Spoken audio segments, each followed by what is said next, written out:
Depressziópark, így gúnyolták, most bezárt az ország egyik utolsó hagyományos vidámparkja, a pécsi. A 60-as években társadalmi munkában épült játékok felett eljárt az idő, a látogatók elszoktak, sokan csak a világ legszomorúbb vidámparkjaként emlegetik. 5-ször annyi látogató kellene a működéshez, mint amennyien az utóbbi években megfordultak ott.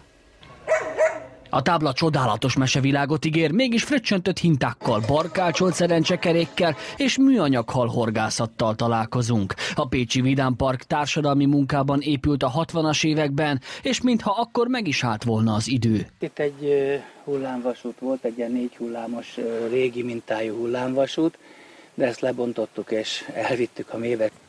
A szocialista szellem vasútja. A nagymamának retro, a kisgyereknek történelem. A játékok átlagosan 30-40 évesek. A Dodge-em is emiatt érdekes már. A szabadég nem koncepció, tavaly elvitte a szél a tetőt. 2 éve nagyon visszaesett a forgalom, és most már nem lehet fenntartani ebből a bevételből a park költségeit. A látogatók elmaradtak, ez a fő oka a bezárásnak, fejlesztésre pedig nincs pénz, ezért is ragadt rá a Depressziópark gúnynév. Pedig már szinte múzeális az élmény, látható például vízindításos óriáskerék. A kezelő benyomja a kart a vízzel teli kapcsolótáblába, és az óriáskerék már indul is.